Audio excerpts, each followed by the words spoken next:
यार एक चीज़ नोटिस की मैंने, एक बच्चा पूरी मेहनत से पढ़ाई करता है और वो 95% या 90% अपने एग्ज़ाम में लाता है। और उसके घर वालों का, उसके पेरेंट्स का सबसे पहला सवाल रहता है कि शर्मा जी के बेटे के कितने आए? तुम्हारे फ्रेंड सर्कल में सबसे ज़्यादा किसका आया है? तुम्हारे क्लास का टॉपर कौन है? मतलब यार ये मुझे जेनुइनली सोचने पर मजबूर करता है कि आखिर इंडिया में ऐसा क्यों है? आखिर क्यों बच्चों को कंपेयर किया जाता है मार्क्स के बेसिस पर रेदर देन कि उनके अंदर थिंकिंग स्किल कैसी है, उनकी एबिलिटी कैसी है किसी भी चीज़ को करने की, ये सब नहीं सोचा जाता है। अगर आप मार्क्स अच्छे ला रहे हो, तो आप एक इंटेलिजेंट स्टूडेंट की कैटेगरी में हो। बट अगर आप वहीं वीक मार्क्स ला रहे हो तो आप एक ख़राब स्टूडेंट, एक बेकार स्टूडेंट की कैटेगरी में कैटेगराइज किए जाओगे इंडिया में।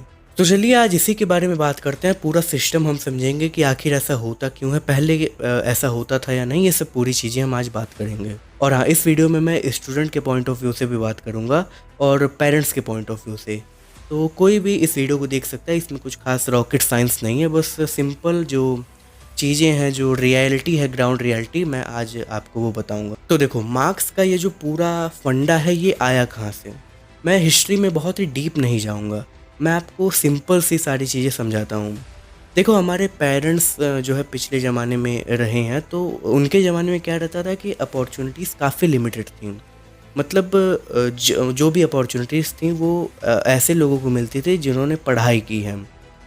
मतलब अपॉर्चुनिटीज़ एकदम लिमिटेड थी और वो उन्हीं लोगों को मिलती थी, उन्हीं लोगों को अच्छे जॉब्स मिलते थे जो अच्छे से पढ़ाई किया है, जिसके परसेंटेज वगैरह बढ़िया आए हैं।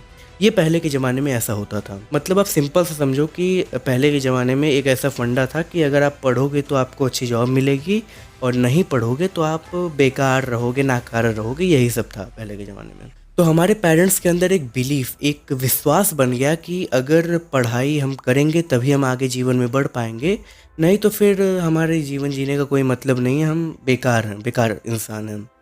ये बिलीफ जो हमारे पेरेंट्स के माइंड में डेवलप हुई थी, ये इतनी स्ट्रांग थी कि मतलब आप समझ लीजिए आज जो ये सब हो रहा है, मार्क्स के पीछे भागो, जो आपके पेरेंट्स बोल रहे हैं कि आप मार्क्स लाओ, डिग्री लो, ये करो, वो करो, ये सब उनका वही बिलीफ है जो बहुत स्ट्रांग है बिलीफ वो। और जो उनका बिलीफ हो वो इतना स्ट्रांग उसे बना चुके हैं, वो हमें भी उसी चीज़ को मनवा देते हैं कि हाँ, मैं गलत हूँ और आप सही हो। ये वाला पूरा सिस्टम हो जाता है। उनका ये जो बिलीफ है वो ये शो करता है कि वो आपसे प्यार करते हैं, वो आपके फ्यूचर को लेके मतलब आपके फ्यूचर के बारे में वो सोच रहे हैं। ये इस चीज़ को दर्शाता है। लेकिन हाँ, वो जो पहले वाला इक्वेशन था वो अब पूरी तरीके से बदल चुका है। मार्क्स, इंडस्ट्री को मार्क्स चाहिए ही नहीं। इंडस्ट्री को चाहिए कि आप प्रॉब्लम सॉल्वर हो, आपके अंदर स्किल हो, आप अच्छा थिंक करते हो। इंडस्ट्री को मार्क्स से, आपके पास दुनिया भर की डिग्रियां हैं, इनसे इंडस्ट्री को कोई भी मतलब नहीं है। वो जो इक्वेशन था वो बहुत पुराना हो चुका है।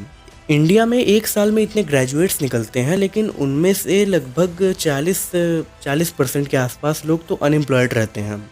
उनके पास भी डिग्री है, उन्हें भी अगर नौकरी मिलनी चाहिए, बट नहीं हो पाता है, क्योंकि वो वही पुराना स्ट्रक्चर फॉलो कर रहे हैं जो पहले के ज़माने में टॉप पे था। अब उस स्ट्रक्चर का कोई भी काम नहीं है। अनएम्प्लॉयमेंट का सिंपल सा रीज़न ये हुआ कि जो भी हम इक्वेशन फॉलो कर रहे हैं वो पुराना है, और जो कंडीशन है जॉब लेने की, वो नई हो गई है। इन दोनों के बीच में काफ़ी गैप क्रिएट हो रहा है, यही गैप है आपका अनएम्प्लॉयमेंट। अब एक चीज़ बोलता हूँ जो मुझे पर्सनली बहुत ही ज़्यादा इंटरेस्टिंग लगी है। साइंटिस्ट ने एक टर्म दिया है, कंडीशनल सेल्फ वर्थ, जो जिसका नाम काफ़ी कॉम्प्लेक्स है, बट इसका जो डेफिनेशन है, इसका जो मतलब है वो काफ़ी सिंपल है। इसका बेसिकली ये मतलब है कि जो मेरी वैल्यू है वो मेरे परफॉर्मेंस पे डिपेंड करती है। अगर मैं अच्छा कर रहा हूँ तो मैं वैल्यूएबल हूँ, और अगर वहीं मैं फेल कर रहा हूँ या मैं ख़राब कर रहा हूँ तो मैं उतना वैल्यूएबल नहीं हूँ।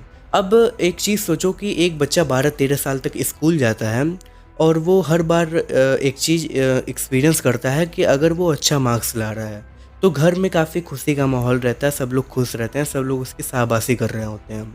और अगर वहीं वो बच्चा काफ़ी ख़राब मार्क्स लाता है या फिर अच्छे मार्क्स नहीं ला पाता है, तो घर में शांति रहता है, साइलेंस रहता है, सब लोग डिसअपॉइंट रहते हैं। तो उस बच्चे के मन में एक चीज़ डेवलप हो गई कि अगर मैं अच्छा मार्क्स लाऊंगा तो मुझे प्यार मिलता है, और वहीं अगर मैं ख़राब मार्क्स लाऊँगा या फिर मैं फ़ेल कर जाऊँगा तो मुझे काफ़ी मतलब प्यार नहीं मिलता है। हमारे मतलब मेरे पेरेंट्स में जो है डिसअपॉइंटमेंट रहती है और वो लोग बहुत दुखी रहते हैं, कुछ ऐसा उसके माइंड में डेवलप हो जाता है। और 12-13 साल में ये जो बिलीफ है इस चीज़ का, ये काफ़ी ज़्यादा स्ट्रॉन्ग हो जाती है। और हाँ, ये जो इक्वेशन मैंने अभी आपको बताया, ये बहुत ही ज़्यादा डेंजरस है। इसका रीज़न ये है क्योंकि बड़ा होकर भी वो बच्चा उसी इक्वेशन के हिसाब से करियर चूज़ करेगा, और वो करियर में कोई भी ऐसा चीज़ नहीं करना चाहेगा जिसमें रिस्क ज़्यादा हो, या फिर वो कोई नया पाथ वो नहीं चूज़ करेगा, क्योंकि वो इस इक्वेशन पे जो अभी मैंने आपको बताया, इस इक्वेशन पे एकदम उसका जो बिलीफ है वो बहुत ज़्यादा स्ट्रॉन्ग हो गया है। और अगर हाँ, वो करियर में गलती से भी फेल हुआ तो वो खुद से फेल हो जाएगा, और खुद से फेल होना करियर में फेल होने से बहुत ही बड़ा डिफरेंस है। अगर आप करियर में फेल हो गए, आप जिस बात पे चल रहे हो उसमें फेल हो गए, तो आप दूसरा कुछ कर सकते हो, लेकिन अगर आप खुद से फेल हो गए तब तो कुछ नहीं कर पाओगे। बट जो लोग इस इक्वेशन के साथ बड़े हुए हैं, उनके लिए कंडीशनल सेल्फ वर्थ, ये दोनों चीज़ें सेम हो जाती हैं, और ये किसी की भी गलती नहीं है, ना ही पेरेंट्स की गलती है, ना ही आपकी गलती है। ये एक साइकिल है जो हमेशा चलती आ रही है, और इसके बारे में ओपनली कोई भी बात नहीं करता है। और हाँ, पेरेंट्स की भी एक प्रॉब्लम है जो हम इग्नोर करते हैं। सोसाइटी पेरेंट्स को जज करती है किस बेसिस पे, आप सोचो। देखो, सोसाइटी पेरेंट्स को जज करती है कि उनके बच्चे के कितने मार्क्स आए हैं। अब ये कौन सी बात हुई भाई, मतलब पेरेंट्स को आप जज करोगे कि उनके बच्चे के कितने मार्क्स आए हैं इस बेसिस पे? रिलेटिव्स पूछेंगे, अगल बगल वाले पूछेंगे कि आपके बच्चे के कितने मार्क्स आए, वो अभी क्या कर रहा है। ये एक नॉर्मल सवाल बिल्कुल भी नहीं है, ये एक प्रकार का जजमेंट है, और कोई भी पेरेंट्स ये नहीं चाहेगा कि उनके बच्चे को कोई भी जज करे। तो वो प्रेशर जो सोसाइटी पेरेंट्स पे डालती है, और वही प्रेशर पेरेंट्स अपने बच्चों पे डाल देते हैं ताकि वो पढ़ें, आगे बढ़ें। इस स्टोरी में कोई भी विलन नहीं है, सब अपनी अपनी जगह सही है, सब अपना अपना काम कर रहे हैं, और प्रॉब्लम यह है कि सब अपनी जगह स्टक हो चुके हैं, वो हिलना नहीं चाहते हैं वहाँ से। अब एक इंटरेस्टिंग बात बोलता हूँ, मार्क्स एक्चुअली में क्या मेज़र करते हैं। एक प्रोफेसर हैं जिन्होंने 1983 में एक थ्योरी दी थी कि इंटेलिजेंस, लोगों की जो इंटेलिजेंस है वो 9 चीज़ों के आधार पर मेज़र की जा सकती है। वर्ड्स के साथ, नंबर्स के साथ, म्यूज़िक के साथ, लोगों को समझने की और खुद को समझने की, विजुअल थिंकिंग, फिजिकल इंटेलिजेंस, और भी बहुत कुछ। और जो एग्ज़ाम आप देते हो, इनमें से बस 2 मेज़र करता है, लॉजिकल और लिंग्विस्टिक, और बाकी सब उनका कोई भी स्कोर नहीं है। अगर मान लीजिए आपकी इंटेलिजेंस म्यूज़िक में है या फिर विजुअल थिंकिंग में है, तो सिस्टम के हिसाब से आप एवरेज हो, बिलो एवरेज हो यार, आप सिस्टम के हिसाब से। इवन दो आप अपनी फील्ड में जेन्युइनली औरों से कहीं ज़्यादा इंटेलिजेंट हो, बट सिस्टम के लिए आप बिलो एवरेज हो। और यार, वर्ल्ड इकोनॉमिक फोरम ने 2023 में फ्यूचर के लिए टॉप 10 मोस्ट वैल्यूएबल स्किल्स को दिया है, जैसे क्रिटिकल थिंकिंग हो गया, क्रिएटिविटी हो गया, ऐसी सब चीज़ें उसने बताया है। और सोचने वाली ये बात है कि जो भी ये सब है, इनमें से एक भी एग्ज़ाम मेज़र नहीं करता है, और जब मेज़र ही नहीं करेगा इन सब चीज़ों को, और सिस्टम आपको जज करने लगता है कि आपके कम मार्क्स आए हैं, आपके पास ये डिग्री नहीं है, वगैरह वगैरह। तो देखो, एडवाइस मेरी ये है कि अगर आप स्टूडेंट हो और मार्क्स का प्रेशर बहुत ज़्यादा है, तो एक चीज़ आप समझ लो कि मार्क्स का प्रेशर आपके लिए सही नहीं है। सिंपल सा मैं बोल रहा हूँ, कुछ ज़्यादा इसके बारे में मैं नहीं बात करूँगा। मार्क्स का प्रेशर आपके लिए सही नहीं है, क्योंकि ये आपको फ्यूचर के बारे में सोचने के लिए, मतलब आपकी जो क्या बोलते हैं, माइंड है ना, उसे काफ़ी लिमिटेड बना देता है। अगर आप मार्क्स को लेके एकदम सोचे पड़े हुए हो, मार्क्स आपका कम आया है, पेरेंट्स जो है दुखी हैं, तो अगर आप इसके बारे में सोचे पड़े हो, तो वो आपके माइंड को काफ़ी छोटा बना देता है, और आप आगे की चीज़ें सही से नहीं सोच पाते हो। और हाँ, एक चीज़ और समझो कि आपके पेरेंट्स का ये जो डर है कि आपका मार्क्स कम आया है तो आप जॉब नहीं कर पाओगे, लाइफ में कैसे आगे बढ़ोगे, ये जेन्युइनली उनके अंदर रहना चाहिए। क्योंकि वो पहले के ज़माने की अगर हम देखें, तो जो मैंने पहले आपको बात बताई थी, अपॉर्चुनिटीज़ काफ़ी लिमिटेड थी, और जो गिनी चुनी थी वो पढ़ने लिखने वाले लोगों को मिलती थी। तो वो पहले के ज़माने में रहे हैं, उनका जो बिलीफ है वो काफ़ी स्ट्रॉन्ग हो गया है इस चीज़ को लेकर, तो रहना चाहिए। लेकिन आपको उन्हें समझाना है, उन्हें किस प्रकार से समझाना है कि देखो पापा, पहले ये होता था और अब ऐसा होने लगा है, अब काफ़ी सारे करियर पाथ खुल गए हैं, आप किसी भी करियर पाथ में जा सकते हो, सब सेफ़ हैं। और ये जो मार्क्स है और भी चीज़ें हैं, डिग्री वगैरह हैं, ये आज के ज़माने में उतनी इम्पोर्टेंट नहीं है। और हाँ, अगर ये वीडियो किसी बच्चे के पेरेंट्स देख रहे हैं, तो मैं आपसे ये कहना चाहता हूँ कि आपका जो डर है अपने बच्चे के प्रति, वो बिल्कुल जेन्युइन है, वो सही है। मैं उसे गलत नहीं ठहराऊँगा, क्योंकि मैंने अभी रिसर्च किया तो पता चला मुझे आखिर ये क्यों होता है। तो देखिए, आप लोगों के समय में था कि मतलब हाँ, रहता था, जॉब्स काफ़ी लिमिटेड थीं, और मतलब जॉब्स तो थीं, बट अपॉर्च्युनिटीज़ काफ़ी लिमिटेड थीं। और जो लोग पढ़ाई करते थे, जो लोग अच्छी-अच्छी डिग्रियाँ लेते थे, उन्हें उनका करियर काफ़ी स्टेबल हो जाता था, उनका करियर काफ़ी सेफ हो जाता था। बट आज के समय में जो आपके बच्चों का जो ये समय चल रहा है, इसमें क्या है कि अपॉर्च्युनिटीज़ बहुत ज़्यादा हैं। अगर आप वीडियोग्राफ़ी में भी आओगे, तब भी आपका बहुत अच्छा करियर बन जाएगा। और अगर आप कोडिंग के साइड जाओगे या फिर एआई वगैरह को देखोगे, तो उसमें भी करियर बहुत अच्छा बन जाता है। खेल-कूद देख लो, और भी म्यूज़िक हो गया, उसमें देख लो। मतलब चारों तरफ अगर आप देखोगे, अपॉर्च्युनिटीज़ बहुत ज़्यादा हैं।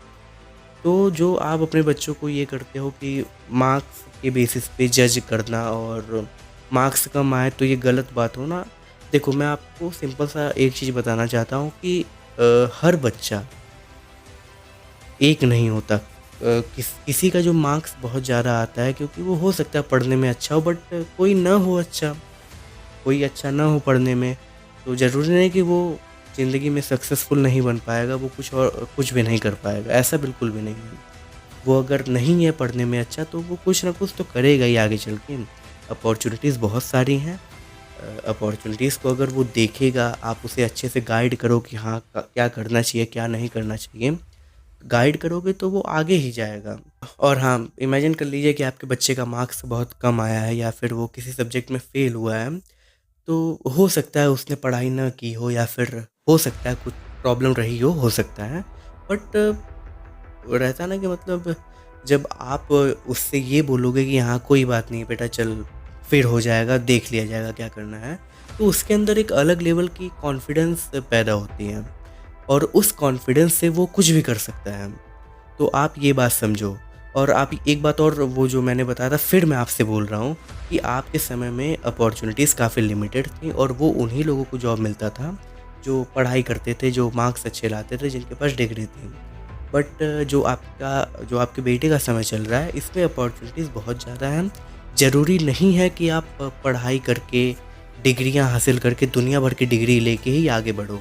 अगर उसका इन सब में मन नहीं है, वो इन सब झंझट वाली चीज़ों में नहीं पड़ना चाहता है, तो वो जो जो करना चाहता है वो उसे करने दीजिए।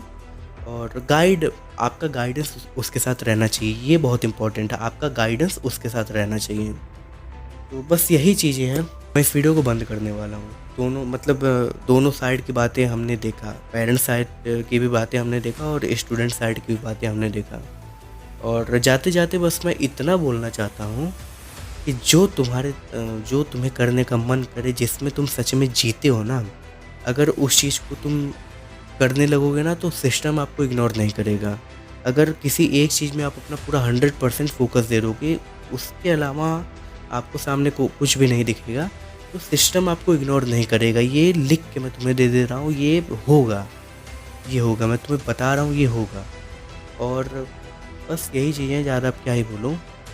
तो चलिए चलते हैं, मिलते हैं फिर किसी नए वीडियो में, किसी बढ़िया टॉपिक के साथ। अगर कुछ आप हमसे चाहते हो, तो आप कमेंट्स में बता सकते हो, मैं उसके बारे में भी कोशिश करूँगा टीम से बात करके कि वीडियो बने।